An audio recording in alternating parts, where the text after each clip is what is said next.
Doctor C N. Manjunath ಅವರು ಗೆಲ್ತಾರೆ. ಡಿ.ಕೆ. ಸುರೇಶ್ ಅವರು ಗೆಲ್ತಾರೆ. ಆ ವ್ಯಕ್ತಿ ನೋಡಿ ಒಳ್ಳೆತನಕ್ಕೆ ಮತದಾರರು ಈ ಸಲ ಬಿಜೆಪಿನ ಬೆಂಬಲಿಸ್ತಾರೆ. ಸುಮ್ಮನೆ ಜನಗಳು ಹೇಳ್ಕೊತವ್ರೆ. ಕೌಂಟಿಂಗ್ ನಲ್ಲಿ 1.5 ಲಕ್ಷ ಲೀಡ್ ಇಂದ 1000% ಗೆಲ್ತಾರೆ. ಈ ಸಲ ಏನ್ ಡಿ.ಕೆ. ಶಿವಕುಮಾರ್, ಡಿ.ಕೆ. ಶ್ರೀನಿವಾಸ್ ಭದ್ರಕೋಟೆ ಇದೆ 10 ವರ್ಷದ್ದು, ಆ ಭದ್ರಕೋಟೆನ ಹೊಡೆದು ಈ ಸಲ ಬಿಜೆಪಿ ಕಮಲ ಅರಳಿಸಬೇಕು ಅಂತ ಹೇಳಿ ಮತದಾರ ತೀರ್ಮಾನ ಮಾಡವನೇ ಬಿಜೆಪಿ ಗೆದ್ದೇ ಗೆಲ್ತಾರೆ. ಡಿ.ಕೆ. ಸುರೇಶ್ ಅವರು ಕೆಲಸ ಮಾಡಿರೋಷ್ಟು ಇಡೀ ಇಂಡಿಯಾದಲ್ಲಿ ಯಾರು ಮಾಡಿಲ್ಲ. ಅಷ್ಟು ಬಡ್ಜೆಟ್ ತಂದಿದ್ದಾರೆ, ಕಾವೇರಿ ವಾಟರ್ ತಂದಿದ್ದಾರೆ. ಹಿಂದೂ ರಾಷ್ಟ್ರ, ಸನಾತನ ಧರ್ಮ ಮತ್ತೆ ರಾಷ್ಟ್ರದ ಸಂಸ್ಕೃತಿ ಉಳಿಬೇಕಾದ್ರೆ ಬಿಜೆಪಿ ಬರಬೇಕು ರಾಷ್ಟ್ರದಲ್ಲಿ. ಇವಾಗ ತಗೊಂಡ್ಬಂದು ಪಾಪ ಡಾಕ್ಟರ್ ಮಂಜುನಾಥ್ ಅವ್ರಿಗೆ ಬಲಿಕ ಬಕ್ರ ಮಾಡ್ತಾ ಇದ್ದಾರೆ. ಕೊರೋನಾ ಟೈಮ್ ಅಲ್ಲಿ ನಾವು ಕಣ್ಣಿಂದ ನೋಡ್ದಂಗೆ ಡಿ.ಕೆ. ಸುರೇಶ್ ಅವರು ತಮ್ಮ ಪ್ರಾಣ ಬಿಟ್ಟು ಅವ್ರು ಕೆಲಸ ಮಾಡಿದ್ದಾರೆ. ಮೋದಿ ಅಲ್ಲೇ ಅಂತದೇನು ಇಲ್ಲ. ಅವರು ಏನೋ ಪ್ರಾಮಿಸ್ ಮಾಡಿದ್ರು ಜನರಿಗೆ, ಅದು ಯಾವುದೂ ಮುಟ್ಟಿಲ್ಲ.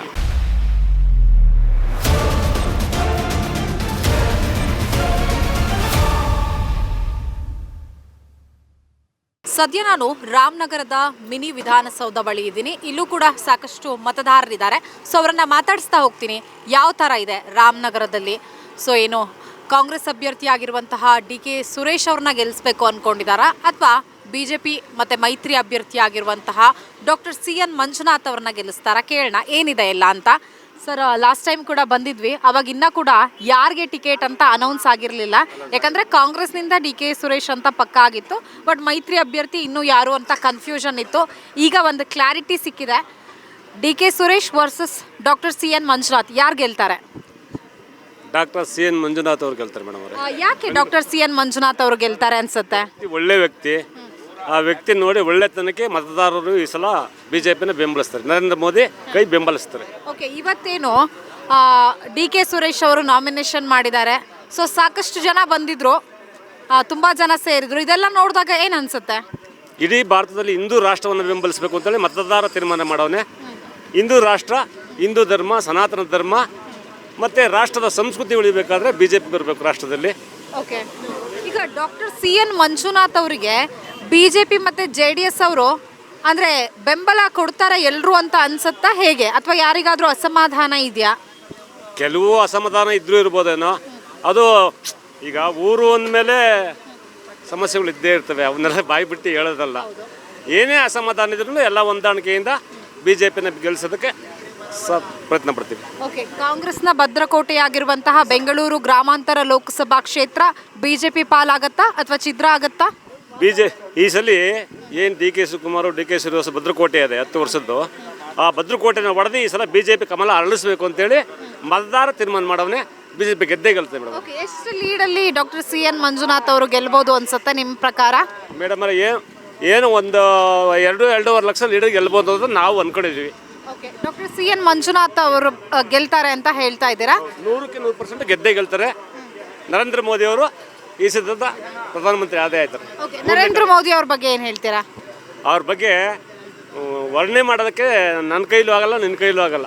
ಪ್ರತಿ 140 ಕೋಟಿ ಜನ ಏನವ್ರೆ ಅವರೆಲ್ಲರಿಗೂ ಮನವರಿಕೆ ಆಗದೆ. ಮೋದಿ ದೇಶದ ಪರವಾಗಿ, ರಾಷ್ಟ್ರದ ಪರವಾಗಿ ಏನೇನು ಕೆಲಸ ಮಾಡ್ತಾವ್ರೆ ಅಂತೇಳಿ ಎಲ್ಲ ತಿಳುವಳಿಕೆ ಆಗಿದೆ. ಮತದಾರ ಪ್ರಜ್ಞಾವಂತ ಮತದಾರ ಆಗವನೇ. ಈಗ ಆಲೇ ಒಂದು 15-20 ವರ್ಷದ ಹಿಂದಿನ ಮತದಾರರಲ್ಲ, ಈಗ ಮತದಾರ ಏನು ಮಾಡೋನೆ ಪ್ರಜ್ಞಾವಂತ ಮತದಾರನಾಗಿ ಮತ ಚಲಾವಣೆ ಮಾಡ್ತಾನೆ. ಇದು ರಾಷ್ಟ್ರ ಧರ್ಮ ಉಳಿಬೇಕು ಅಂತೇಳಿ ಬೆಂಬಲಿಸ್ತಾರೆ. ರಾಹುಲ್ ಗಾಂಧಿ ಅವ್ರ ಬಗ್ಗೆ ಏನು ಹೇಳ್ತೀರಾ? ಮೇಡಮ್ ಅವರೇ, ಕಂಡು ಕೇಳಿದ್ರಿ ಏನು ಹೇಳಿದ್ರಿ ನಾವು ಅವ್ರಿಗೆ ಯಾವ ಕಾರಣಕ್ಕೋಸ್ಕರ ನಾವು ಓಟ್ ಹಾಕಬೇಕು? ರಾಹುಲ್ ಗಾಂಧಿ ಅವ್ರಿಗೆ ಯಾವ ಬಗ್ಗೆ ಕೆರೆ ಓಟ್ ಹಾಕೋದವ್ರಿಗೆ ಏನಿದೆ ಅವರಲ್ಲಿ? ರಾಷ್ಟ್ರ ಅಂದರೆ ಏನು ಅಂತ ಗೊತ್ತಿಲ್ಲ, ಹಿಂದುತ್ವ ಅಂದರೆ ಏನು ಗೊತ್ತಿಲ್ಲ. ಇಡೀ ನಮ್ಮ ಭಾರತದ ಇದನ್ನು ತೊಗೊಂಡೋಗಿ ಹೊರ ರಾಷ್ಟ್ರದಲ್ಲಿ ಹರಾಜಾಗ್ತಾರೆ ಅಂಥವ್ರನ್ನ ಏನು ಸುಮ್ಮನೆ ಪ್ರಧಾನಿ ಪಟ್ಟ ಅಂತ ತೊಗೊಂಡೋಗಿ ಹೊಂಡಿಸ್ತಾವ್ರಲ್ಲ. ಏನು ರೀ ಕಾಂಗ್ರೆಸ್ಗೆ ಇನ್ನೇನು ಅಂದರೆ ಬೇಜಾರು ಮಾಡ್ಕೊತಾರೆ ಜನ. ಯಾರೂ ಗೊತ್ತಿಲ್ಲ ಸಲುವಾಗಿ ಅದನ್ನ ಗೊಂಬೆನ ಮುಂದೆ ಇಟ್ಕೊಂಡು ಆಟ ಆಡಿಸ್ತಾವ್ರೆ. ಈಗ ತಗಲ್ಗೊಂಬೆ ಆಟ ಆಡಿಸ್ತಾ ಇದ್ರಲ್ಲ ಮೊದಲಿಗೆ, ಹಳ್ಳಿಗಳ ಮೇಲೆ ತಗಲ್ಗೊಂಬೆ ಬರ್ತಾ ಇದ್ರಲ್ಲ, ತಗಲ್ಗೊಂಬೆ ಆಟ ಆಡಿಸ್ತಾ ಇರೋದು ಅದನ್ನ ಗೊಂಬೆನ ಮುಂದೆ ಇಟ್ಕೊಂಡು ರಾಹುಲ್ ಗಾಂಧಿ ಅವರು. ಈಗ 28 ಲೋಕಸಭಾ ಕ್ಷೇತ್ರದಲ್ಲಿ ಕಾಂಗ್ರೆಸ್ ಎಷ್ಟು ವಿನ್ ಆಗ್ಬೋದು, BJP ಮತ್ತು JDS ಮೈತ್ರಿ ಎಷ್ಟು ವಿನ್ ಆಗ್ಬೋದು? ನಾವು ಮೇಡಮ್ ಅವರೇ ಈಗ 28 ಗೆಲ್ತೀವಿ ಅಂತ ಇದ್ದೀವಿ. ಏನೋ ಅಕಸ್ಮಾತ್ ಹೆಚ್ಚು ಕಮ್ಮಿ ಆದರೆ 1-2 ಹೋಗ್ಬೋದೇನೋ ಕಾಂಗ್ರೆಸ್, ಅಷ್ಟೇ. ಸರ್, ತಮ್ಮ ಹೆಸರು? ನರಸಿಂಹಯ್ಯ. ರಾಮನಗರ ಸಿಟಿ ಅವರ ಏನು ಸರ್? ರೂರಲ್ಲಿ. ಓಕೆ, ಅಂದರೆ ಇಲ್ಲಿ ಸಿಟಿ ಅವರು ರಾಮನಗರದಲ್ಲೇ. ಓಕೆ, ಏನಿದೆ ಲೆಕ್ಕಾಚಾರ? ಆಲ್ರೆಡಿ ಟಿಕೆಟ್ ಅನೌನ್ಸ್ ಆಗಿದೆ, ಸೊ ಯಾರು ಗೆಲ್ಬಹುದು ಅಂತ ಅನ್ಸುತ್ತೆ? ಈ ಟಿಕೆಟು ಅನೌನ್ಸ್ ಆಗಿದ್ರು ಮೇಡಮ್, ನಮಗೆ ದೇಶದ ಭದ್ರತೆಗಾಗಿ ಮೋದಿ ಸರ್ಕಾರ ಬರಬೇಕು ಅನ್ನೋದು ನಮ್ಮ ಓಕೆ, ಅಲ್ವಾ? ಡಾಕ್ಟರ್ ಸಿ ಎನ್ ಸುರೇಶು ಕೆಟ್ಟವರು, ಇವರು ಒಳ್ಳೆಯರು ಅಂತ ನಾವೇನು ಹೇಳ್ತಾ ಇಲ್ಲ. ನಮಗೆ ಪಕ್ಷ ಮುಖ್ಯ ಅಲ್ಲಿದು. ಸೆಂಟ್ರಲಲ್ಲಿ BJP ಬರಬೇಕು. Doctor C N Manjunath versus DK Suresh ಆದ್ರೆ ಯಾರು ಗೆಲ್ಲಬಹುದು? ನಮ್ಮ ಮನಸ್ಸಿಗೆ ಮಂಜುನಾಥೇ ಗೆಲ್ತಾರೆ ಅಂತ. ಓಕೆ, ಹೌದು, DK ಸುರೇಶ್ ಅವರಿಗೆ ಪ್ರಬಲವಾಗಿ ಪ್ರತಿಸ್ಪರ್ಧೆಯನ್ನ ಒಡ್ತಾರ ಹಾಗಾದ್ರೆ? ಹೊಡ್ತಾರೆ. ಹೌದು, ಯಾಕಂದ್ರೆ ಕಾಂಗ್ರೆಸ್ನ ಭದ್ರಕೋಟೆ ಅಂತ ಹೇಳ್ತಾರೆ. ಸತತವಾಗಿ 2 ಬಾರಿ ಕೂಡ DK ಸುರೇಶ್ ಗೆದ್ದಿದ್ದಾರೆ. ಇದ್ದಾರೆ. ಈ ಸಾರಿ ಮಂಜುನಾಥೇ ಗೆಲ್ತಾರೆ ಅಂತ ನಮ್ಮ ಅನಿಸಿಕೆ. ಓಕೆ, ಎಷ್ಟು ಲೀಡಲ್ಲಿ ಗೆಲ್ಬಹುದು ಅನ್ಸುತ್ತೆ ಸರ್? ಲೀಡು ಪಾಡು ನಮಗೆ ಗೊತ್ತಾಗಲ್ಲ ಮೇಡಮ್. ಒಟ್ಟಿನಲ್ಲಿ ಗೆಲ್ತಾರೆ ಅಂತ ನಾವು ಹೇಳ್ತಾ ಇದ್ದೀವಿ. ಓಕೆ, ಇವತ್ತು ನಾಮಿನೇಷನ್ ಕೂಡ ಮಾಡಿದ್ದಾರೆ DK ಸುರೇಶ್ ಅವರು. ಆಗ ಕೂಡ ಸಾಕಷ್ಟು ಜನ ಬಂದಿದ್ರು. ಸೊ ಆ ಬೆಂಬಲವನ್ನೆಲ್ಲ ನೋಡಿದಾಗ ಏನನ್ಸುತ್ತೆ? ನಾವೇನ ಈಗ ಜನ ಬಂದಾಕ್ಷಣಕ್ಕೆ ಬೆಂಬಲ ಇರ್ತದೆ ಅಂತ ಇರಲ್ಲ, ತೋರಿಸ್ಕೊಳ್ಳೋಕೆ ಸಲುವಾಗಿ ಬರ್ತಾರೆ. ಅವ್ರು ಮಾಡೋದು ಹೆಂಗೆ ಮಾಡಬೇಕು ಹಂಗೆ ಮಾಡ್ತಾರೆ. ಓಕೆ, BJP ಮತ್ತೆ JDS ಮೈತ್ರಿ ಡಾಕ್ಟರ್ ಸಿ ಎನ್ ಮಂಜುನಾಥ್ ಅವರಿಗೆ ಪ್ಲಸ್ ಪಾಯಿಂಟ್ ಆಗುತ್ತಾ? ಹೌದು, ಪ್ಲಸ್ ಪಾಯಿಂಟ್ ಆಗುತ್ತೆ. ನರೇಂದ್ರ ಮೋದಿ ಅವ್ರ ಬಗ್ಗೆ ಏನು ಹೇಳ್ತೀರಾ ಸರ್? ಅದರ ಬಗ್ಗೆ ಅಂದರೆ ದೇಶಕ್ಕೆ ಒಳ್ಳೆ ಇದನ್ನು ಕೊಡ್ತಾ ಇದ್ದಾರೆ. ದೇಶ ಭದ್ರತೆ ಇದೆ, ಚೆನ್ನಾಗಿ ದೇಶ ಕಾಪಾಡ್ತಾರೆ ಅಂತ ನಾವು ಹೇಳ್ತಾ ಇದ್ದೀವಿ. ಓಕೆ, ರಾಹುಲ್ ಗಾಂಧಿ ಅವ್ರ ಬಗ್ಗೆ? ರಾಹುಲ್ ಗಾಂಧಿ ಬಗ್ಗೆ ನಮಗೆ ಇದಿಲ್ಲ ಮೇಡಮ್. ಓಕೆ, ಬೆಂಗಳೂರು ಗ್ರಾಮಾಂತರ ಎನ್ನುವಂತಹ ಕಾಂಗ್ರೆಸ್ನ ಭದ್ರಕೋಟೆ ಈ ಬಾರಿ ಛಿದ್ರ ಆಗುತ್ತಾ? ಛಿದ್ರ ಆಗುತ್ತೆ. ಸದ್ಯ ನಾನು ರಾಮನಗರದ ಮಿನಿ ವಿಧಾನಸೌಧದ ಬಳಿ ಇರುವಂತಹ ಒಂದು ಟೀ ಅಡ್ಡಾದಲ್ಲಿದ್ದೀನಿ. ನಾನು ಕೂಡ ಟೀ ಕುಡಿತಾ ಇದ್ದೀನಿ, ತುಂಬಾ ಚೆನ್ನಾಗಿದೆ. ಜೊತೆಗೆ ಇಲ್ಲಿ ಸಾಕಷ್ಟು ಮತದಾರರನ್ನ ಕೂಡ ಮಾತಾಡಿಸ್ತೀನಿ, ಏನು ಹೇಳ್ತಾರೆ ಅಂತ ಕೇಳೋಣ. ಸರ್, ಈಗ ಎಲೆಕ್ಷನ್ ಡೇಟ್ ಆಲ್ರೆಡಿ ಅನೌನ್ಸ್ ಆಗಿದೆ, ಜೊತೆಗೆ ಕ್ಯಾಂಡಿಡೇಟ್ ಕೂಡ ಅನೌನ್ಸ್ ಆಗಿದ್ದಾರೆ. DK Suresh versus doctor C N Manjunath, ಯಾರು ಗೆಲ್ಲಬಹುದು ಅನ್ಸುತ್ತೆ ಸರ್? DK ಸುರೇಶ್ ಅವ್ರು ಗೆಲ್ತಾರೆ. ಯಾಕೆ DK ಸುರೇಶ್ ಅವ್ರು ಗೆಲ್ತಾರೆ ಅನ್ಸುತ್ತೆ? ಅವರು ಮೊದಲಿಂದನೂ MP ಇದ್ದಾರೆ. ಸುಮಾರು 10-15 ವರ್ಷದಿಂದ ಒಳ್ಳೆ ಕೆಲಸಗಳು ಮಾಡವ್ರೆ. ರಾಮನಗರ, ಕನಕಪುರ ಎಲ್ಲ ಕಡೆ ಅವರೇ ಮುಂದಕ್ಕೆ ಗೆಲ್ತಾರೆ. ಬಟ್ ಈ ಕಡೆ BJP ಮತ್ತೆ JDS ಏನೋ ಮೈತ್ರಿ ಮಾಡ್ಕೊಂಡಿದೆ, ಇದರಿಂದ DK ಸುರೇಶ್ ಅವರಿಗೆ ಹಿನ್ನಡೆ ಆಗುತ್ತಾ? ಮುನ್ನಡೆ ಆಗುತ್ತೆ. 1.5 ಲಕ್ಷ ಲೀಡಿಂದ ಗೆಲ್ತಾರೆ. 2 ಲಕ್ಷ ಮೇಲೆ ಆಗುತ್ತೆ ಮೇಡಮ್. ಬಟ್ ಈ ಬಾರಿ ರಾಜ್ಯ ರಾಜಕೀಯದಲ್ಲಿ ಒಂದು ಚರ್ಚೆ ನಡೀತಾ ಇದೆ. ಬೆಂಗಳೂರು ಗ್ರಾಮಾಂತರದಲ್ಲಿ ಸಿಕ್ಕಾಪಟ್ಟೆ ಪೈಪೋಟಿ ಇರುತ್ತೆ, ಯಾರು ಬೇಕಾದರೂ ಗೆಲ್ಬಹುದು. ಜೊತೆಗೆ DK ಸುರೇಶ್ ಅವ್ರಿಗೆ ಡಾಕ್ಟರ್ ಸಿ ಎನ್ ಮಂಜುನಾಥ್ ಅವರು ಪೈಪೋಟಿ ಕೊಡ್ತಾರೆ ಅಂತ. ಏನು ಪೈಪೋಟಿ ಕೊಡಲ್ಲ, ಸುಮ್ಮನೆ ಜನಗಳು ಹೇಳ್ಕೊತವ್ರೆ. ಕೌಂಟಿಂಗ್ನಲ್ಲಿ 1.5 ಲಕ್ಷ ಲೀಡಿಂದ 100%, 1000% ಗೆಲ್ತಾರೆ. ಓಕೆ, ಈಗ ರಾಮನಗರದಲ್ಲಿ ಕಾಂಗ್ರೆಸ್ MLA ಇಕ್ಬಾಲ್ ಹುಸೇನ್ ಅವರು ಇರೋದು. ಸೊ ಲೀಡ್ ಇರುತ್ತಾ ಹಾಗಾದ್ರೆ ರಾಮನಗರ ಕೂಡ DK ಸುರೇಶ್ ಅವ್ರಿಗೆ? 100%, 1000% ಲೀಡ್ ಇರುತ್ತೆ. ಮುಂದಕ್ಕೆ ಅವರೇ ಗೆಲ್ತಾರೆ. ಓಕೆ, ನರೇಂದ್ರ ಮೋದಿ ಅವ್ರ ಬಗ್ಗೆ ಏನು ಹೇಳ್ತೀರಾ ಸರ್? ಅವ್ರ ಬಗ್ಗೆ ನಾವು ಏನು ಹೇಳಲ್ಲ. ಜನ ಓಟ್ ಕೊಟ್ಟು ಏನಿರೋದು ಫೈಟ್ನಲ್ಲಿ ಹೇಳ್ತಾರೆ. ರಾಮನಗರ ಡಿಸ್ಟಿಕ್ನಲ್ಲಿ ಅವ್ರ ಬಗ್ಗೆ ನಾವು ಏನು ಹೇಳೋದಿಲ್ಲ. ಅವರು ಭಾಳ ಒಳ್ಳೆಯ ಮನುಷ್ಯರು ಮೋದಿಯವರು. ಅವ್ರ ಬಗ್ಗೆ ನಾವು ಏನು ಹೇಳಲ್ಲ. ರಾಹುಲ್ ಗಾಂಧಿ ಅವ್ರ ಬಗ್ಗೆ ಏನು ಹೇಳ್ತೀರಾ? ರಾಹುಲ್ ಗಾಂಧಿ ಅವರು ಕೇರಳನಲ್ಲಿ ಸೀಟ್ ಎಲೆಕ್ಷನ್ ನಿಂತ್ಕೋತವ್ರೆ. ಅವರು MP ಸೀಟ್ ಗೆಲ್ತಾರೆ ಅವರು. ಓಕೆ ಸರ್, ಈಗ ಬೆಂಗಳೂರು ಗ್ರಾಮಾಂತರದಲ್ಲಿ ಎಲ್ಲರೂ ಮಾತಾಡ್ಕೊಳ್ತಿದ್ದಾರೆ. ಕೇವಲ ರಾಜ್ಯದಲ್ಲಷ್ಟೇ ಅಲ್ಲ, ರಾಷ್ಟ್ರದಲ್ಲೂ ಕೂಡ ಚರ್ಚೆ ಆಗ್ತಾ ಇದೆ. ಸೊ ಇಬ್ಬರ ಮಧ್ಯೆ ಪೈಪೋಟಿ ಇರುತ್ತೆ, ಯಾರು ಬೇಕಾದರೂ ಗೆಲ್ಬಹುದು ಅಂತ. ನಿಮ್ಮ ಪ್ರಕಾರ ನೆಕ್ಸ್ಟು ಯಾರು MP ಆಗ್ತಾರೆ? DK Suresh naturally DK Suresh ಆಗ್ತಾರೆ. ರಾಮನಗರದಿಂದ, ಬೆಂಗಳೂರು ಗ್ರಾಮಾಂತರದಿಂದ ಇದಂತೂ 100% ನೋ ಡೌಟ್. ಯಾಕೆ DK ಸುರೇಶ್ ಅವರೇ ಆಗ್ತಾರೆ ಅನ್ಸುತ್ತೆ, ಅಥವಾ ಡಾಕ್ಟರ್ ಸಿ ಎನ್ ಮಂಜುನಾಥ್ ಅವರು ಯಾಕೆ ಆಗಲ್ಲ ಅನ್ಸುತ್ತೆ? DK ಸುರೇಶ್ ಅವರು ಕೆಲಸ ಮಾಡಿರೋಷ್ಟು ಇಡೀ ಇಂಡಿಯಾದಲ್ಲಿ ಯಾರೂ ಮಾಡಿಲ್ಲ. ಅಷ್ಟು ಬಡ್ಜೆಟ್ ತಂದಿದ್ದಾರೆ, ಕಾವೇರಿ ವಾಟರ್ ತಂದಿದ್ದಾರೆ. ದೇವೇಗೌಡರು 25 ಇಯರ್ಸ್ ಬ್ಯಾಕ್ ಬಂದರು, ಮಂಚನಬೆಲೆ ಡ್ಯಾಮಿಂದ ನೀರು ತೊಗೊಂಬರ್ತೀನಿ ಅಂತ ಹೇಳಿಬಿಟ್ಟು ಪೈಪ್ಸ್ ಎಲ್ಲ ಹಾಕ್ಬಿಟ್ಟು ಎಲೆಕ್ಷನ್ ಆದ ತಕ್ಷಣವೇ ಪೈಪ್ ಎಲ್ಲ ಎತ್ತು ಬಿಸಾಕ್ಬಿಟ್ರು. ಅದೇ ಕೆಲಸ DK ಸುರೇಶ್ ಮಾಡ್ತಾ ಇದ್ದಾರೆ. ಈಗ ಕಾವೇರಿಯಿಂದ ವಾಟರ್ ತರ್ತಾ ಇದ್ದಾರೆ. ಅವರು 25 ವರ್ಷ ಮುಂಚೆನೇ ಹೇಳಿದರು ದೇವೇಗೌಡರು, ಏನೂ ಮಾಡಿಲ್ಲ. ಇವಾಗ ತೊಗೊಂಬಂದು ಪಾಪ ಡಾಕ್ಟರ್ ಮಂಜುನಾಥ್ ಅವ್ರಿಗೆ ಬಲಿಕಾ ಬಕ್ರಾ ಮಾಡ್ತಾ ಇದ್ದಾರೆ. ಇವರು ಸ್ವಾರ್ಥಕ್ಕೋಸ್ಕರ ಪಾಪ ಡಾಕ್ಟರ್ ಮಂಜುನಾಥ್ ಅವ್ರಿಗೆ ಇದು ಮಾಡ್ತಾ ಇದ್ದಾರೆ. ಇಲ್ಲಿ ಇವರೆಲ್ಲ ದೇವೇಗೌಡರು ಏನು ಮಾಡ್ತಾರೆ ಗೊತ್ತಾ, ತೊಗೊಂಬಂದು ನಮ್ಮ ಒಕ್ಕಲಿಗರಿಗೆ ಹಿಂಗಾಗ್ಬಿಡ್ತಾ ಇದೆ ಹಂಗಾಗ್ಬಿಡ್ತಾ ಇದೆ ಅಂತ ತೊಗೊಂಬಂದು ರೋಡಲ್ಲಿ ಕುಂಡ್ರಿಸ್ಬಿಟ್ಟು ಪಾಪ ಪೊಲೀಸವ್ರು ಲಾಠಿ ಹಾಕಿಸ್ತಾರೆ. ಇದರಿಂದ ಪಾಪ ಒಕ್ಕಲಿಗರು ಅವರು ಸ್ವಲ್ಪ ಇದರಲ್ಲಿ ಭೂಮಿ ಮೇಲೆ ಕೆಲಸ ಮಾಡೋರು, ಅವ್ರಿಗೇನು ಗೊತ್ತಿರಲ್ಲ. ಇವರಿಗೆಲ್ಲ ಚೆನ್ನಾಗಿ ಫೂಲ್ ಮಾಡ್ತಾರೆ ಅಷ್ಟೇ, ಬೇರೆ ಏನಿಲ್ಲ ಪಾಪ. ಒಕ್ಕಲಿಗರಿಗೂ ಚೆನ್ನಾಗಿ ಆಗ್ತಾಯಿದೆ, ಎಲ್ರಿಗೂ ಚೆನ್ನಾಗಿ ಆಗ್ತಾಯಿದೆ. ಇವರು ಡಿ ಕೆ ಸುರೇಶ್ ಅವರು ಒಕ್ಕಲಿಗರೇ, ಅವರೇನು ಕೆಲಸ ಮಾಡ್ತಾ ಇಲ್ವಾ? ಅವ್ರಿಗಿಂತ 100% ಬೆಟ್ರ್ ಕೆಲಸ ಮಾಡಿದ್ದಾರೆ. ಬಿಫೋರ್ ಅವರು 25 ಇಯರ್ಸ್ ಆಯಿತು ಬಂದು, ಕುಮಾರಸ್ವಾಮಿ ಅವ್ರ ಹೆಂಡತಿ ಎಲ್ಲ ಬಂದು ಸುಮಾರು ವರ್ಷ ಆಯಿತು, ಏನು ಮಾಡಿಲ್ಲ. ಡಿ ಕೆ ಸುರೇಶ್ ಒಂದು ಸತಿ MP ಆಗಿ ನೋಡಿ ಎಷ್ಟು ಕೋಟಿ ಅಂತ, ಐ ಡೋಂಟ್ ನೋ, ನನಗೆ ಗೊತ್ತಿಲ್ಲ ಎಷ್ಟು ಕೋಟಿ ಬಡ್ಜೆಟ್ ತಂದಿದ್ದಾರೆ ಅಂತ ಕಾವೇರಿದು. ಈ ಕೆಲಸ ನಡೀತಾ ಇದೆ ಅಟ್ ಪ್ರೆಸೆಂಟ್. ಕೆ ಸುರೇಶ್ ಸಂಸದರಾಗಿ ಮಾಡಿರುವಂತಹ ಕೆಲಸಗಳೇ ಈ ಬಾರಿ ಅವರ ಕೈ ಹಿಡಿಯುತ್ತೆ, ಮತದಾರರು ಗೆಲ್ಲಿಸ್ತಾರೆ ಅಂತ. 100%. ಓಕೆ, ಮೈತ್ರಿ ಅಭ್ಯರ್ಥಿ ಆಗಿರುವಂತಹ ಡಾಕ್ಟರ್ CN ಮಂಜುನಾಥ್ ಅವರ ಬಗ್ಗೆ ಗೊತ್ತಿದೆಯಾ ಹೇಗೆ? ಇಲ್ಲ ಪಾಪ, ಅವರು ಡಾಕ್ಟರ್ ಆಗಿದ್ದರು, ಒಳ್ಳೆ ಡಾಕ್ಟ್ರು, ಬಟ್ MP ಕ್ಯಾಂಡಿಡೇಟ್ ಅಲ್ಲ. ಅವರು ಸುಮ್ಮನೆ ತೊಗೊಂಬಂದು ನಿಲ್ಲಿಸ್ಬಿಟ್ಟು ಅವರು ಇದಕ್ಕೋಸ್ಕರ ಇದು ಮಾಡ್ತಾ ಇದ್ದಾರೆ. ಓಕೆ, ಪೈಪೋಟಿ ಇರುತ್ತಾ ಹಂಗಾರೆ ಬೆಂಗಳೂರು ಗ್ರಾಮಾಂತರದಲ್ಲಿ? ಇಲ್ಲ ಮೇಡಮ್, ಪೈಪೋಟಿನೇ ಇಲ್ಲ. ಲೆಕ್ಕ ನೋಡಿದ್ರೆ ಪೈಪೋಟಿನೇ ಇಲ್ಲ. ಐ ಥಿಂಕ್ 2 lakhsಯಿಂದ 3 lakhsವರೆಗೂ ಡಿ ಕೆ ಸುರೇಶ್ ಅವರು ಬರ್ತಾರೆ. ಬಟ್ ಹೊರಗಡೆ ಏನು ಚರ್ಚೆ ನಡೀತಾ ಇದೆ ಅಂದರೆ ಸಿಕ್ಕಾಪಟ್ಟೆ ಕಾಂಪಿಟೇಷನ್ ಇರುತ್ತೆ, ಯಾರು ಬೇಕಾದ್ರೂ ಗೆಲ್ಬೋದು, 50-50 ಇದೆ ಅಂತ. ಹಂಗಂತೂ ಜನರಲ್ಲಿ ಇಲ್ಲ. ಜನರಲ್ಲಿ ಡಿ ಕೆ ಸುರೇಶನೇ 100% ಗೆಲ್ಲೋದು, ಅವ್ರಿಗೇ ಮತ ಕೊಡಬೇಕು ಅಂತಲೂ ಡಿಸೈಡ್ ಮಾಡಿರೋದು ಜನರು. ಯಾಕಂದರೆ ಕೆಲಸ ಮಾಡಿದ್ದಾರೆ, ಕೆಲಸ ಇಂಪಾರ್ಟೆಂಟು. ಇಲ್ಲಿ MLA ಇಕ್ಬಾಲ್ ಹುಸೇನ್ ಅವರು ಕೆಲಸ ಮಾಡಿದಾರಾ ಹೇಗೆ ಸರ್? ಮಾಡ್ತಾ ಇದ್ದಾರೆ, ಅವರು ಮಾಡ್ತಾ ಇದ್ದಾರೆ. ಕೆಲಸ ಸ್ಯಾಟಿಸ್ಫೈ ಆಗ್ತಾ ಇದೆ. ಇವಾಗಲೇ ಬಂದಿರೋದಲ್ಲ, ಗೊತ್ತಾಗುತ್ತೆ, ಮಾಡ್ತಾ ಇದ್ದಾರೆ. ಈಗ 1 year ಆಯಿತು ಅವ್ರು ಬಂದು, ಇವಾಗ ಕೆಲಸ ಸ್ಟಾರ್ಟ್ ಮಾಡಿದ್ದಾರೆ, ಮುಂದಕ್ಕೆ ಮಾಡ್ತಾರೆ, ಎಲ್ಲರಿಗೆ ಒಳ್ಳೇದಾಯ್ತಾ ಅದೇ. ಹಾಂ, ನರೇಂದ್ರ ಮೋದಿ ಅವ್ರ ಬಗ್ಗೆ ಏನು ಹೇಳ್ತೀರಾ ಸರ್?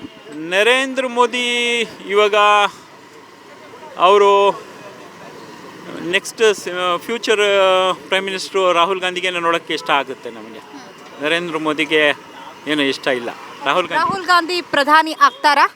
ಆಗ್ತಾರೆ, ಯಾಕಾಗಲ್ಲ, ಆಗ್ತಾರೆ. ಅಂದರೆ ಕಾಂಗ್ರೆಸ್ಗೆ ಹೆಚ್ಚು ಸೀಟ್ ಬರುತ್ತೆ ಅಂತ ಅನ್ಸುತ್ತಾ ಹೇಗೆ ಸರ್? ಈ ಸತಿ ಇಂಡಿಯಾಗೆ ಹೆಚ್ಚು ಸೀಟು ಬರುತ್ತೆ. ಓಕೆ, ಈಗ ಲಾಸ್ಟ್ ಎಲ್ಲ ಕಳೆದ ಬಾರಿ ಲೋಕಸಭಾ ಚುನಾವಣೆಯಲ್ಲಿ ಮೋದಿ ಅಲೆ ಅಂತ ಇದ್ರು. ಈ ಬಾರಿ ಕೂಡ ರಾಜ್ಯದಲ್ಲಿ ಮೋದಿ ಅಲೆ ಇದೆಯಾ ಹೇಗೆ? ಇಲ್ಲ, ಮೋದಿ ಅಲೆ ಅಂಥದ್ದೇನು ಇಲ್ಲ. ಏನು ಅವರು ಇದು ಪ್ರಾಮಿಸ್ ಮಾಡಿದರು ಜನರಿಗೆ, ಅದು ಯಾವುದೂ ಮುಟ್ಟಿಲ್ಲ. ಓಕೆ, ಇದು ಟೀ ಅಡ್ಡ ಆಗಿರೋದ್ರಿಂದ ಇಲ್ಲಿ ಸಾಕಷ್ಟು ಜನ ಬರ್ತಾ ಇರ್ತಾರೆ. ರಾಜಕೀಯ ಚರ್ಚೆಗಳೆಲ್ಲ ಶುರುವಾಗಿದೆಯಾ? ಶುರುವಾಗಿದೆ ಆಲ್ರೆಡಿ. ಯಾರು ಪರವಾಗಿದ್ದಾರೆ ಜಾಸ್ತಿ ಜನ ಸರ್? ಇವತ್ತು ನಾಮಿನೇಷನ್ ಫೈಲ್ ಮಾಡಿದ್ರು ಡಿ ಕೆ ಸುರೇಶ್ ಅವರು.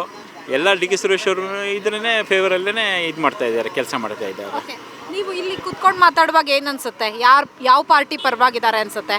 ಡಿ ಕೆ ಸುರೇಶ್ ಪರವಾಗಿದ್ದಾರಾ ಜನರು, ಅಥವಾ ಡಾಕ್ಟರ್ CN ಮಂಜುನಾಥ್ ಅವರ ಪರವಾಗಿದ್ದಾರಾ? ಮಂಜುನಾಥ್ ಅವ್ರಿಗೆ ಯಾರೂ ಕಂಡಿಲ್ಲ, ಗೊತ್ತಿಲ್ಲ. ಡಿ ಕೆ ಸುರೇಶ್ ಅವ್ರಿಗೇ ಎಲ್ಲ ಜನರು ನೋಡಿರೋದು. ಅವರು ಜನರನ್ನ ಮುಟ್ತಾರೆ, ಪ್ರತಿಯೊಬ್ಬ ಜನರನ್ನ ಮುಟ್ತಾರೆ ಅವರು. ಡಾಕ್ಟರ್ ಮಂಜುನಾಥ್ ಅಂತ ಯಾರೂ ಗೊತ್ತಿಲ್ಲ, ಇನ್ನೂವರೆಗೂ ಯಾರೂ ನೋಡೂ ಇಲ್ಲ ಅವ್ರಿಗೆ. ಸರ್, ಪ್ರತಿನಿತ್ಯ ಕೂಡ ಈ ಟೀ ಅಡ್ಡಕ್ಕೆ ಬರ್ತೀರಾ ಹೇಗೆ? ಪ್ರತಿನಿಧಿ ಬರ್ತೀವಿ. ಓಕೆ, ರಾಜಕೀಯ ಚರ್ಚೆ ಶುರುವಾಗಿದೆಯಾ ಎಲ್ಲ? ಎಲ್ಲ ಶುರುವಾಗಿದೆ. ಯಾರು ಸೋಲ್ತಾರೆ, ಯಾರು ಗೆಲ್ತಾರೆ, ಯಾರಿಗೆ ಹೆಚ್ಚು ಓಟ್ ಬರುತ್ತೆ ಅಂತೆಲ್ಲ ಮಾತಾಡ್ತೀರಾ ಹೇಗೆ? ಎಲ್ಲ ಮಾತಾಡ್ತಾರೆ, ಎಲ್ಲ ಡಿ ಕೆ ಸುರೇಶ್ ಬಗ್ಗೆನೇ ಮಾತಾಡ್ತಾರೆ, ಅವರೇ ಗೆಲ್ತಾರೆ ಅಂತ ಹೇಳ್ತಾರೆ ಜನ ಎಲ್ಲ. ಅವರು ಡಿ ಕೆ ಸುರೇಶ್ ಅವರು ಗೆಲ್ತಾರೆ. Okay sir, thank you sir. Sir, ತಮ್ಮ ಹೆಸರು? ಮೊಹಮ್ಮದ್ ಸಾಬೀರ್. ಓಕೆ, ಏನು ರಾಮನಗರದವರ, ಎಲ್ಲಿ ಅವರು ಸರ್? ರಾಮನಗರ ಸಿಟಿ ಅವರಾ? ಓಕೆ, ಯಾರು MP ಆಗ್ಬೋದು, ಡಿ ಕೆ ಸುರೇಶ್ ಅಥವಾ doctor CN Manjunath? D K Suresh. ಎಲ್ಲದಕ್ಕಿಂತ ಮುಖ್ಯವಾಗಿ ನಾವು ನಿಮ್ಮ ಹತ್ರ 2 ಮಾತಾಡೋಕ್ಕೆ ಇಷ್ಟಪಡ್ತೀನಿ. ನಮ್ಮ ಅಣ್ಣ ಕುಮಾರಣ್ಣ ಮೈತ್ರಿ ಮಾಡ್ಕೊಂಡು ಅಷ್ಟು ದೂರ ಹೋಗಿದ್ರು, ಇಷ್ಟು ಸೀಟ್ ತರ್ತೀನಿ ಅಂತ. 3 ಸೀಟ್ ಎತ್ಕೊಂಡು ಬಂದರು. ಅವ್ರು 3 ಸೀಟ್ ಹಂಗೆ ನಿಂತ್ಕೊಳ್ತಾ ಇದ್ರು JDS ಇಂದ. ಅವ್ರದ್ದೇ ಸ್ಥಾನ ಇತ್ತಲ್ಲ ಮೇಡಮ್. ಅವರು ಈ 3 ಸೀಟ್ BJPಯಿಂದ ತರೋಕ್ಕೆ ದಳ್ಳಿ ಗಂಟ ಹೋಗಬೇಕಿತ್ತ. ಎಲ್ಲದಕ್ಕಿಂತ ಮುಖ್ಯಕ್ಕೆ ನಾವು 25 ವರ್ಷದಿಂದ JDS. ಈಗ ನಮ್ಮಣ್ಣ ಏನು ಅವ್ರು ಮಾಡಿದ್ರು, ಅವ್ರಿಗೆ ಹೆಂಗಂಗೆ ಅನಿಸ್ತೋ ಆ ಥರ ಮಾಡಿದ್ರು ಅವರು. ಆದರೂ ನಮ್ಗೆ ಏನು ಬೇಜಾರಂದರೆ ಬರೀ ಅವ್ರು 3 ಸೀಟ್ ತರೋಕ್ಕೋಸ್ಕರ ದಳ್ಳಿ ಗಂಟ ಹೋಗಬೇಕಿತ್ತ. ದಳ್ಳಿ ಗಂಟ ಹೋಗಿ ಇಲ್ಲಿ ಬಂದು ಮೈತ್ರಿ ಮಾಡ್ಕೊಂಡು ಡಾಕ್ಟ್ರಿಗೆ ನಿಲ್ಲಿಸಿ BJP ಸಿಂಬಲ್ಲ ತಗೊಂಡು ಅವರು ವೋಟಿಂಗ್ ನಡೆಸ್ಬೇಕಿತ್ತ. ಹಂಗೆ JDS ಇಂದ ನಿಂತ್ಕೊಂಡು ಅವ್ರು ವೋಟಿಂಗ್ ನಡೆಸ್ತಾ ಇದ್ದಿದ್ರೆ ಫೈಟ್ ಇರ್ತಾಯಿತ್ತು. ಈಗ ಫೈಟ್ ಇಲ್ಲ. ಲೋಕಸಭಾ ಚುನಾವಣೆಗಾಗಿ BJP ಜೊತೆ JDS ಮೈತ್ರಿ ಮಾಡ್ಕೊಂಡಿದೆ. JDS ಕಾರ್ಯಕರ್ತರು ನೀವಾಗಿರೋದ್ರಿಂದ ಮೈತ್ರಿ ಮಾಡ್ಕೊಳ್ಳುವಂತಹ ಸಂದರ್ಭದಲ್ಲಿ ಕಾರ್ಯಕರ್ತರನ್ನೆಲ್ಲ ಪರಿಗಣನೆಗೆ ತೆಗೆದುಕೊಳ್ಳಲಾಗಿತ್ತಾ ಹೇಗೆ? ಕಾರ್ಯಕರ್ತರನ್ನೆಲ್ಲ JDS ಅವರು ಕೇಳಿದ್ರಾ ಹೇಗೆ ಸರ್? ಇಲ್ಲ ಮೇಡಮ್, ಅವರು ಬೇಜಾರಿದ್ದಾರೆ ಎಲ್ಲ ಅವರು. ಆದರೂ ಒಬ್ಬರು ಅವರು JDS ಲೀಡ್ರೆ, ಆದರೂ ಅವರು ಅಣ್ಣ ಅವ್ರಿಗೇನೆ ಜಾಸ್ತಿ ಇದು ಮಾಡಿ ನಾವು ಹಂಗೇನೆ ಈಗ ನಮಗೆಲ್ಲ ಬೇಜಾರೈತೆ ಆದರೂ ನಾವು ಕೆಲಸ ಮಾಡೋಕ್ಕೆ ಇಷ್ಟಪಡಲ್ಲ. ಈಗ JDS ಕಾರ್ಯಕರ್ತರ ಈ ಅಸಮಾಧಾನ ಕಾಂಗ್ರೆಸ್ ಅಭ್ಯರ್ಥಿ DK ಸುರೇಶ್ ಅವ್ರಿಗೆ ಪ್ಲಸ್ ಪಾಯಿಂಟ್ ಆಗ್ಬೋದಾ? ಆಯ್ತದೆ ಮೇಡಮ್, 100% ಆಯ್ತದೆ, ಪ್ಲಸ್ ಪಾಯಿಂಟ್ ಆಯ್ತದೆ, 200% ಆಯ್ತದೆ. ಅದು ಅವ್ರು ಹೇಳಿದ್ರಲ್ಲ ಈಗ 5 ನಿಮಿಷ ಮುಂಚೆ 2 ಲಕ್ಷ ಲೀಡ್ ಅಂತ ಹೇಳ್ತಾ ಇದ್ದೀರಾ, 2 ಲಕ್ಷ ಹತ್ರ ಗ್ಯಾರಂಟಿ ಅವ್ರು ಲೀಡ್ ಆಗ್ತಾರೆ, 100% ಆಗ್ತಾರೆ. ಅಂದ್ರೆ ನೀವು ಹೇಳ್ತಾ ಇರೋದು BJP ಜೊತೆ JDS ಏನು ಮೈತ್ರಿ ಮಾಡ್ಕೊಳ್ಬಾರ್ದಾಗಿತ್ತು, ಸ್ವತಂತ್ರವಾಗಿ ಸ್ಪರ್ಧೆ ಮಾಡಿದ್ರು ಕೂಡ 3 ವಿನ್. ಅವ್ರ ಅಣ್ಣ ಕುಮಾರಣ್ಣ ಹಂಗೆ ನಿಲ್ಸ್ಕೊಳ್ತಾ ಇದ್ರು, ಅವ್ರಿಗೆ ಎಲ್ಲವ್ರು ಇಷ್ಟಪಡ್ತಾ ಇದ್ರು, ಹಂಗೆ ನಿಂತ್ಕೊಳ್ತಾ ಇದ್ರು. JDS ಪಕ್ಷ ತಗೊಂಡು ದೇವೇಗೌಡರು ಅಷ್ಟು ಇದು ಮಾಡಿ ಇದ್ರನ್ನ ಪಾರ್ಟಿನ ಕಟ್ಟಿದ್ರು. ಕುಮಾರಣ್ಣ ಏನು ಮಾಡಿದ್ರು, ಬರೀ ಸ್ವಂತಕ್ಕೋಸ್ಕರ ಯೂಸ್ ಮಾಡ್ತಾ ಪಾರ್ಟಿ ಎಲ್ಲ ಇದಾಗೈತು. ಈಗ BJP ಜೊತೆ ಸೇರ್ಕೊಂಡು ಅವ್ರು ಮೈತ್ರಿ ಮಾಡಿದ್ದು ಎಲ್ಲ ತಪ್ಪೇ ಅಲ್ವದು. ಅದು ಏನು ಮುಖ್ಯ ಅಂದರೆ 3 ಸೀಟೇ ಅವ್ರಿಗೆ ಇದು ಮಾಡಿರೋದು, ಅದು ಏನಂದರೆ BJPಯಿಂದ. JDS ಕಾರ್ಯಕರ್ತರಾಗಿ JDS ವರಿಷ್ಠರಿಗೆ ಏನು ಹೇಳ್ತೀರಾ ಮೈತ್ರಿ ಬಗ್ಗೆ? ಮೇಡಮ್ ಅದು ಅದ್ರ ಬಗ್ಗೆ ಏನು ಹೇಳೋಕ್ಕೆ ಇದ್ದಿದ್ದ ಇಲ್ಲ. ಅಂದ್ರೆ ಮೈತ್ರಿ ಅವಶ್ಯಕತೆ ಇತ್ತಾ ಇಲ್ಲ ಅನ್ನೋ ವಿಚಾರ 100% ಬೇಕಾಗಿರಲಿಲ್ಲ. ನಮ್ಮ ಅಣ್ಣ ಅವರು ಕುಮಾರಣ್ಣನೇ ಹಂಗೆ ನಿಂತ್ಕೊಂಡು ಇದು ಮಾಡ್ತಾ ಇದ್ದಿದ್ರು. ಹಂಗೆ ನಮ್ಮ ಲೆಕ್ಕಾಚಾರದಿಂದ ಅವರು 3 ಸೀಟ್ ತಂದವ್ರೆ, 5 ಸೀಟ್ ಗೆಲ್ಬೋದಿತ್ತು. ಈಗ ಎಲ್ಲ ಈ MLA ಎಲೆಕ್ಷನ್ನಲ್ಲಿ ಅವ್ರಿಗೆ ಎಲ್ಲ ಕೈ ಬಿಟ್ಬಿಟ್ಟವ್ರಂತ ಅವ್ರು ಯೋಚನೆ ಮಾಡ್ಕೊಂಡ್ರೆ ಈ MP ನಲ್ಲಿ 5 ಸೀಟ್ ಹಂಗೆ ಗೆಲ್ಬೋದಿತ್ತು ಅವರು JDSಯಿಂದ. ಈಗ ಅವ್ರು ಮೈತ್ರಿ ಮಾಡ್ಕೊಂಡು ತುಂಬ ತಪ್ಪಾಗೈತೆ. ಅದು ಅವರೇ ಹೇಳಿದ್ರಲ್ಲ ಮೇಡಮ್ ಮೊನ್ನೆ ಸ್ಪೀಚಲ್ಲಿ, ಇಷ್ಟು ದೂರ ಹೋಗ್ಬೇಕಿತ್ತ ನಾನು 3 ಸೀಟ್ ತರಕ್ಕೆ ಅಂತ ಕುಮಾರಣ್ಣನೇ ಹೇಳಿದ್ದಾರೆ. ಈಗ ಇಲ್ಲಿ ಏನು BJP ಅಭ್ಯರ್ಥಿಯಾಗಿದ್ದಾರೆ, ಅವರು ಕೂಡ ದೇವೇಗೌಡರ ಅಳಿಯ, ಬಟ್ ನೀವು JDS ಕಾರ್ಯಕರ್ತರು ಅಂತ ಹೇಳ್ತಾ ಇದ್ದೀರಾ, ಆದರೂ ಕೂಡ DK ಸುರೇಶ್ ಅವರು ಗೆಲ್ತಾರೆ ಅಂತ ಹೇಳ್ತೀರಾ. ಯಾಕೆ DK ಸುರೇಶ್ ಅವ್ರು ಗೆಲ್ತಾರೆ ಅನ್ಸುತ್ತೆ? ಪ್ಲಸ್ ಪಾಯಿಂಟ್ ಏನಂದರೆ ಮೇಡಮ್, ಕೊರೋನಾ ಟೈಮ್ ಬಂತು. ಆ ಟೈಮಲ್ಲಿ ಯಾವ ಲೀಡ್ರು ಮುಂದೆ ಬಂದಿಲ್ಲ. ಕೊರೋನಾ ಟೈಮಲ್ಲಿ ನಾವು ನಮ್ಮ ಕಿವಿಗೆ ನಾವು ಕಣ್ಣಿಂದ ನೋಡ್ದಂಗೆ DK ಸುರೇಶ್ ಅವರು ತಮ್ಮ ಪ್ರಾಣ ಬಿಟ್ಟು ಅವ್ರು ಕೆಲಸ ಮಾಡಿದ್ದಾರೆ. ಆ ಕೆಲಸವನ್ನು ನಾವು ನೋಡಿದ್ದೀವಿ. ಈ ನೀರೆಲ್ಲ ಬಂದ್ಬಿಟ್ಟಿತ್ತು, ನಿಮಗೂ ಗೊತ್ತಿರ್ಬೋದಲ್ಲ ಇಲ್ಲಿ ನೀರು. ಆ ಟೈಮಲ್ಲಿ ಕೂಡ ಅವ್ರು ಬಂದು ಎಲ್ಲ ಇದು ಮಾಡಿ ಚೆನ್ನಾಗಿ ಜಾತಿ ಪಾತಿ ಅದೆಲ್ಲ ಏನು ನೋಡಿಲ್ಲ. ಅವರು ಎಲ್ಲರಿಗೂ ಒಂದೇ ಥರ ಟ್ರೀಟ್ಮೆಂಟ್ ಕೊಟ್ಟು ಕೆಲಸ ಮಾಡಿ ಮಾಡಿದ್ದಾರೆ. ಅವರು ಒಳ್ಳೆ ಮನುಷ್ಯರು. ಅವ್ರ ಇದು ಚೆನ್ನಾಗೈತೆ, ಲೀಡರ್ಶಿಪ್ ಚೆನ್ನಾಗೈತೆ, ಅವ್ರು ಕೆಲಸ ಮಾಡ್ತಾರಂತ ಒಂದು ವ್ಯಕ್ತಿ. ಅವರು ಕೆಲಸ ಗ್ಯಾರಂಟಿ ಮಾಡ್ತಾರೆ ಅಂತ ಒಂದಿದ್ದು. ಈಗ ಆವತ್ತು ನಾನು ನಿಮ್ಮ ವಿಡಿಯೋ ನೋಡಿದೆ, ಇವರು ಕುತ್ಕೊಂಡು ನೀವು ಕೇಳಿದ್ರಿ ಅಕ್ಬಾಲ್ ಹುಸೇನ್ ಕೆಲಸ ಮಾಡ್ತಾ ಇದ್ದಾರೆ ಅಂತ.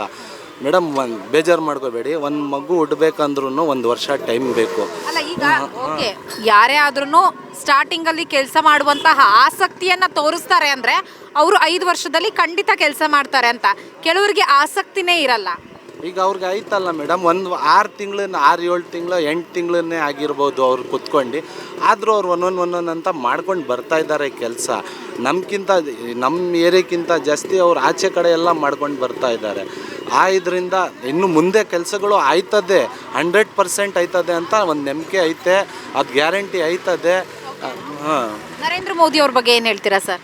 ಮೇಡಮ್ ಅವರು ಒಳ್ಳೆ ಲೀಡ್ರು. ಅದು ಅವರು ಅವರು ಔಟ್ಸೈಡ್ ಹೋಗ್ಕೊಂಡು ಇದು ಮಾಡೋರು. ನಮ್ಮ ಇದರಲ್ಲಿ ಇರೋದು ಮುಖ್ಯಮಂತ್ರಿ, ಇದು ಹೋಮ್ ಮಿನಿಸ್ಟ್ರಾಗಿ ಇವ್ರು ಇರೋದು, ಯಾರು ಅವ್ರ ಹೆಸರು, ಸೆಂಟ್ರಲ್ಲಿ ಅಮಿತ್ ಶಾ ಅವರು ಇರೋದು. ಎಲ್ಲ ಅವ್ರು ನೋಡಬೇಕಾಗಿದ್ದು. ಅವರು ಆಚೆ ಫಾರಿನ್ ಮಿನಿಸ್ಟ್ರು ಆಗಿ ಎಲ್ಲ ಅವ್ರು ಹೊಸದಾಗಿ ತರ್ತಾ ಇದ್ದಾರೆ. ಅವರು ಒಳ್ಳೆ ಮಿನಿಸ್ಟ್ರೇ. ಬಟ್ ಈ ಸರಿ ಈ ನಮ್ಮ ರಾಮನಗರದ ಅಂತ ಅಲ್ಲ, ಇಡೀ ಇಂಡಿಯಾನೇ ಸ್ವಲ್ಪ ಚೇಂಜ್ ಐತೆ ನಮ್ಮ ಲೆಕ್ಕಾಚಾರದಿಂದ. ರಾಹುಲ್ ಗಾಂಧಿ ಅವ್ರ ಬಗ್ಗೆ ಏನು ಹೇಳ್ತೀರಾ? ಮೇಡಮ್ ರಾಹುಲ್ ಗಾಂಧಿ ಬಗ್ಗೆ ಅಂದರೆ ಅವರು ಈಗ ತನಕ ಮಿನಿಸ್ಟರ್ ಆಗಿಲ್ಲ.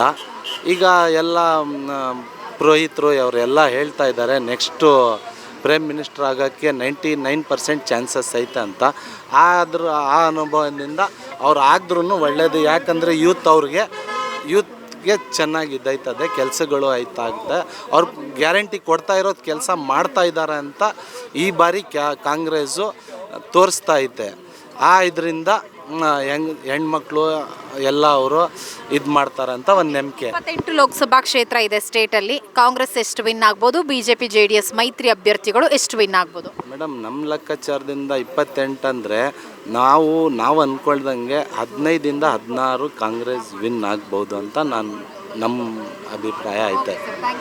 ಯೂಟ್ಯೂಬ್ನಲ್ಲಿ ಕರ್ನಾಟಕ ಟಿವಿ ಅಂತ ಸರ್ಚ್ ಮಾಡಿ, ನಂತರ ನಮ್ಮ ಕರ್ನಾಟಕ ಟಿವಿ ಸಬ್ಸ್ಕ್ರೈಬ್ ಮಾಡಿ. ಸಬ್ಸ್ಕ್ರೈಬ್ ಆದಮೇಲೆ ನಿಮಗೆ ಹೋಮ್ ಪೇಜ್ ಬಂದರೆ ಕಮ್ಯುನಿಟಿ ಅನ್ನೋ ಆಪ್ಷನ್ ಸಿಗುತ್ತೆ. ಈ ಕಮ್ಯುನಿಟಿ ಆಪ್ಷನ್ ಕ್ಲಿಕ್ ಮಾಡಿದ್ರೆ ನಿಮ್ಮ ಕೆಳಗಡೆ 28 ಲೋಕಸಭಾ ಕ್ಷೇತ್ರಗಳ ಒಂದು ಪೋಲ್ ಕ್ರಿಯೇಟ್ ಮಾಡಲಾಗಿದೆ. ನೀವು ಹೋಗಿ 28 ಕ್ಷೇತ್ರಗಳಲ್ಲಿ ಯಾರು ಗೆಲ್ತಾರೆ, ಯಾರು ಗೆಲ್ಲಬೇಕು, ನಿಮ್ಮ ಸಪೋರ್ಟ್ ಯಾರಿಗೆ ಅಂತ ಅಲ್ಲಿ ನೀವು ಕ್ಲಿಕ್ ಮಾಡ್ಬೋದು, ಅಂದರೆ ವೋಟ್ ಮಾಡ್ಬೋದು.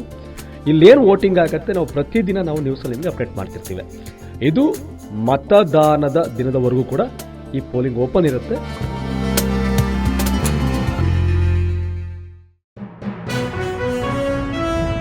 ಜನ ಪ್ರತಿದಿನ ಟೈಮ್ ಸರಿಯಾಗಿ ಊಟ ಮಾಡ್ತಾರೋ ಬಿಡ್ತಾರೋ, ಆದರೆ ಪೊಲಿಟಿಕಲ್ ಟ್ರೆಂಡ್ ಏನಿದೆ ಅಂತ ಪ್ರತಿದಿನ ಪ್ರತಿ ಕ್ಷಣ ಕಾಯ್ತಿರ್ತಾರೆ. ಕರ್ನಾಟಕದ ಅಖಾಡದಲ್ಲಿ ಯಾವ ಅಭ್ಯರ್ಥಿ ಅಬ್ಬರಿಸಿದ್ರು ಮತ್ಯಾವ ಅಭ್ಯರ್ಥಿ ತತ್ತರಿಸಿದ್ರು ಅಂತ ನೋಡೋಕೆ ಕಾತರದಿಂದ ಕಾಯ್ತಿರ್ತಾರೆ. 28 ಕ್ಷೇತ್ರಗಳ ಪ್ರತಿದಿನದ ಪಬ್ಲಿಕ್ ಪಲ್ಸ್ ಏನು, ಪ್ರಚಾರದಲ್ಲಿ ಯಾರ ಮುಂದೆ ಯಾರ ಹಿಂದೆ ಎಲ್ಲ ಮಾಹಿತಿಯನ್ನು ನಾವು ಕೊಡ್ತೇವೆ. ಕರ್ನಾಟಕ ಕುರುಕ್ಷೇತ್ರ 28 ಕ್ಷೇತ್ರಗಳ ಡೈಲಿ ನ್ಯೂಸ್ ಪ್ರತಿದಿನ ರಾತ್ರಿ 8 ಗಂಟೆಗೆ.